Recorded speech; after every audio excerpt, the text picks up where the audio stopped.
Matryoshka. Bonjour à toutes, bonjour à tous. Cette semaine dans Matryoshka, on a décidé d'aller donc à la rencontre de Jean-Claude Trichet. Vous voyez qui c'est, l'ancien gouverneur de la Banque de France, l'ancien président de la Banque Centrale Européenne. Et il a accepté de jouer le jeu, de nous parler des différents risques qui se posent aux générations futures en termes d'économie, de crise économique, d'évolution de la société.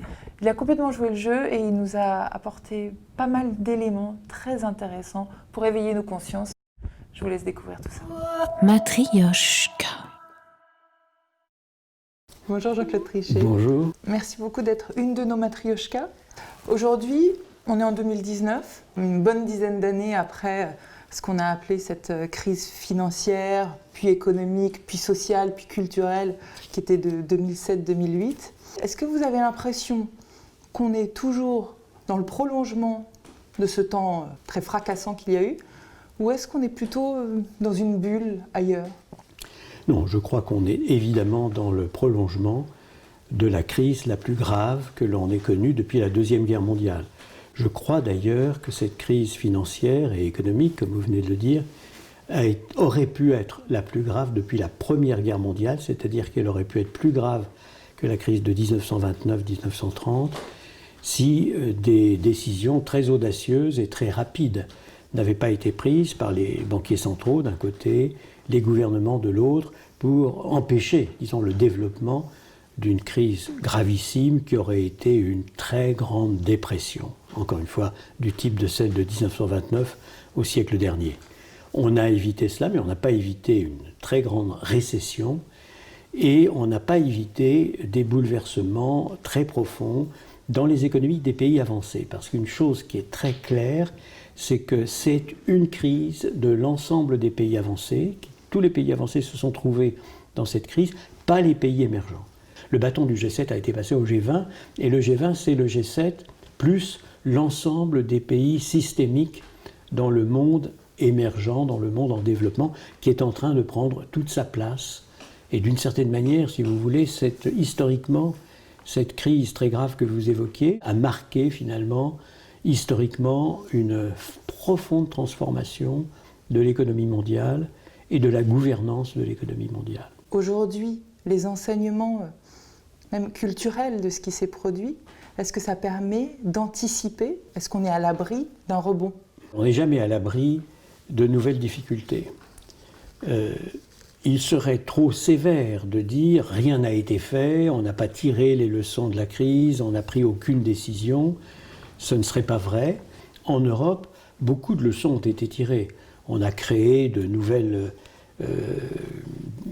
nouveaux piliers de gouvernance, on a créé de nouvelles institutions, on a créé l'union bancaire, bref, beaucoup de choses ont été faites. Et il serait injuste de dire rien n'a été fait.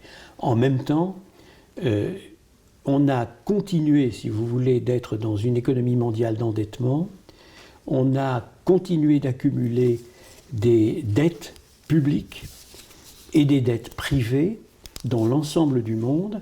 L'un des critères que je considère comme étant particulièrement inquiétant est que quand vous prenez le monde entier, et on est assez fondé à prendre le monde entier parce qu'il y a une économie mondiale interconnectée. Eh bien, si l'on prend l'ensemble des dettes publiques plus privées, et qu'on les divise par le produit du monde, toute la production du monde, le PIB mondial, eh bien on arrive à un indicateur qui continue d'augmenter après le déclenchement de la crise, à peu près au même rythme qu'avant le déclenchement de la crise. Ça veut dire ? Donc ça veut dire que si on considère ce critère comme un bon indicateur de vulnérabilité, on pourrait se retrouver aujourd'hui sur cet indicateur-là, il y en a d'autres, mais sur cet indicateur-là, dans une situation qui serait plus vulnérable au niveau de la vulnérabilité de l'économie mondiale que cela n'était le cas, disons pour simplifier, en 2008. Bien entendu, il y a d'autres critères, et bien entendu aussi, ça ne veut pas dire que les pays avancés et les pays émergents ont continué de se surendetter au même rythme.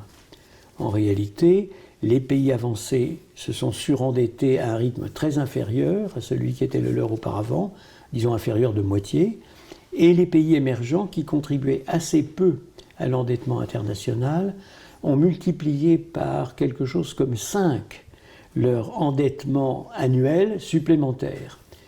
De sorte que cette continuité dans la croissance de l'endettement est due aujourd'hui beaucoup plus aux pays émergents que ce n'était le cas auparavant. Donc il est possible que dans la prochaine crise, à Dieu ne plaise que nous ayons une prochaine crise, mais nous ayons un détonateur qui se trouve plutôt dans les pays émergents, alors que bien entendu, vous vous en souvenez, le détonateur de la crise de 2007, 2008, 2009 a été les subprimes, comme on dit, c'est-à-dire un segment particulier du marché hypothécaire aux États-Unis. Matryoshka.